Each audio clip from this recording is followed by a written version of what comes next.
మార్కాపురంలో జరిగిన సంఘటన చాలా బాధాకరమైంది. దాదాపు 14 మంది చనిపోయారు. అందులో ఒక చిన్న పాప కూడా ఉంది. ఇది కాకుండా మిగతా వాళ్ళందరూ కొంతమంది ఇక్కడ హాస్పిటల్లో మన ఒంగోలు హాస్పిటల్లో ఉన్నారు. అట్లానే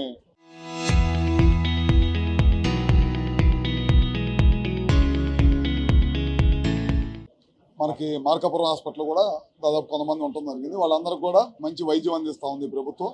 వాళ్ళందరూ కూడా కోలుకొని ఇంటికి వెళ్ళిన దాకా ప్రభుత్వమే బాధ్యత తీసుకుంది అని చెప్పి కూడా ముఖ్యమంత్రి గారు చెప్పారు.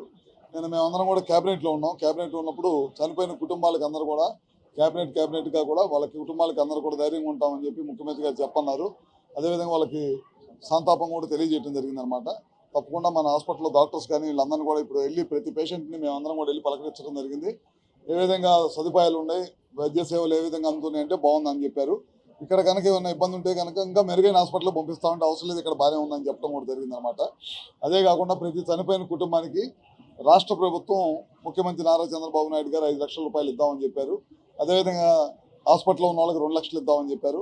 అదేవిధంగా ప్రధానమంత్రి గారి దగ్గర నుంచి కూడా 2 లక్షలు ఏమన్నా చనిపోయిన వారికి 50,000 రూపాయలు ఏమన్నా మళ్ళీ దెబ్బలు తగిలిన వాళ్ళకి అందరూ కూడా ఎక్సైజ్ చేయించి వాళ్ళందరూ కూడా కుటుంబాలకు అండగా ఉంటుందని చెప్పి కూడా ఈ ప్రభుత్వం తెలియజేసుకుంటూ జాగ్రత్తగా ఉండాల్సిన అవసరం ఉంది. రోడ్లు వైడన్ చేశారు, వేగవంతంగా నడుపుతూ ఉన్నారు బస్సులు అన్నీ కూడా. చాలా ట్రాన్స్పోర్ట్ వాళ్ళు కానీ మిగతా డిపార్ట్మెంట్ వాళ్ళు కానీ ఎప్పటికప్పుడు జాగ్రత్తలు తీసుకొని రోడ్డు మీద ఇట్లాంటి యాక్సిడెంట్స్ జరిగితే వాళ్ళ కుటుంబాలు దెబ్బతింటాయి. ఇప్పుడు చూసాం, చాలా మందిని పలకరించాం. కొడుకు బతుకుంటే అమ్మ చనిపోయింది, కొంతమంది ఒక అతను ఉన్నాడు వాళ్ళ భార్య చనిపోయిందని చెప్తున్నాడు, వాళ్ళ నాయనమ్మ చనిపోయిందని చెప్తా ఉన్నారు. అందరూ కూడా కూలి పనులకు వెళ్ళి పని చేసుకొని బతికేవాళ్ళు అనమాట. అందుకని చాలా జాగ్రత్తగా ఉండాల్సిన అవసరం ఉందని చెప్పి కూడా తెలియజేసుకుంటూ చాలా తీసుకుంటాం. మార్కాపురంలో జరిగినటువంటి సంఘటన చాలా దురదృష్టకరం. ఇది ప్రజలందరినీ కూడా దిగ్భ్రాంతికి గురి చేసింది. ఈ సంఘటన జరిగిన వెంటనే అధికార యంత్రాంగం, పోలీసులు, రెవెన్యూ వాళ్ళందరూ కూడా తక్షణం స్పందించారు. అదేవిధంగా వైద్య సేవలు కూడా వెంటనే మార్కాపురం ప్రాంతాలు అందించడం జరిగింది. స్థానికంగా ఉన్న ప్రజాప్రతినిధులు మా మార్కాపురం ఎమ్మెల్యే, అదేవిధంగా కరీం ఎమ్మెల్యే వీళ్ళందరూ కూడా సహాయ చర్యల్లో వెంటనే కూడా నిమగ్నమైపోయారు వచ్చి. కానీ ఈ సంఘటన జరిగిన సందర్భంలో మనకి 14 ప్రాణాలు పోవటం అందరినీ కలిసివేసింది. సంఘటన జరిగిన వెంటనే ఉదయాన్నే ముఖ్యమంత్రి గారు శ్రీ నారా చంద్రబాబు నాయుడు గారు, ఐటీ శాఖ మంత్రులు నారా లోకేష్ గారు, నాతోటి రవి గారితో కూడా మాట్లాడడం జరిగింది.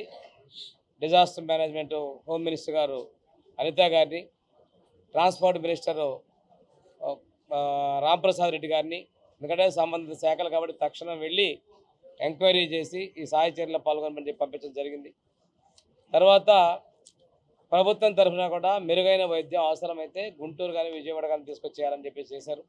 అయినప్పటికీ మన ప్రభుత్వ వైద్యశాలనే నిన్న ఒంగోలులో ఇక్కడ 16 మందిని అడ్మిట్ చేశారు, సర్జరీస్ చేశారు. రాష్ట్ర ప్రభుత్వం నుంచి కూడా మనం ఎక్స్గ్రేషియా ప్రకటన జరిగింది, కేంద్ర ప్రభుత్వం నుంచి కూడా ఎక్స్గ్రేషియా ప్రకటన జరిగింది. గాయపడిన వ్యక్తులు కూడా వాళ్ళకు కూడా ప్రభుత్వం తరఫున ఎక్స్గ్రేషియా ఇవ్వడం జరిగింది. ఇవన్నీ కూడా ప్రభుత్వం స్పందించి చేయాల్సినటువంటి చర్యల మొత్తాన్ని కూడా తీసుకున్నారు. ప్రధానమంత్రి, రాష్ట్రపతి, గవర్నర్ అందరూ కూడా ఈ సంఘటన పట్ల వారి యొక్క దిగ్భ్రాంతిని వ్యక్తపరుస్తూ చనిపోయిన కుటుంబాలకి వారు తమ వాళ్ళ యొక్క విచారం కూడా వ్యక్తం చేయడం జరిగింది. ప్రధానమంత్రి గారు కూడా చనిపోయిన వారికి 2 లక్షల రూపాయలని వారు ఎక్స్గ్రేషియా ప్రకటించడం ప్రధానమంత్రి గారికి కూడా ధన్యవాదాలు తెలియజేసుకుంటూ ఈ మొత్తాన్ని కూడా ప్రభుత్వం వారికి అందే విధంగా చర్యలు తీసుకోవడం తెలియజేసుకుంటూ, ఎవరైతే ఇప్పుడు ఈరోజు మార్కాపురంలో ఉన్నటువంటి 12 మంది కానీ ఇక్కడ ఉన్నటువంటి 16 మందికి కానీ మంచి వైద్యం కూడా జరుగుతూ ఉంది. ఈరోజు ప్రతి ఒక్క పేషెంట్ కూడా మేము వ్యక్తిగతంగా అందరినీ కూడా పలకరించి ధైర్యం చెప్పడం జరిగింది. ఈ సందర్భంగా నేను తక్షణమే స్పందించి సహాయక చర్యల్లో పాల్గొన్నటువంటి రెవెన్యూ, పోలీస్, అదేవిధంగా ప్రజలు, మా ప్రజాప్రతినిధులందరికీ కూడా నేను ధన్యవాదాలు తెలియజేసుకుంటూ వీరందరికీ పూర్తిగా కోలుకొని వారి ఇంటికి చేరేంత వరకు కూడా పూర్తి బాధ్యత ప్రభుత్వం తీసుకుంటుందని తెలియజేసుకుంటూ సెలవు తీసుకుంటాం.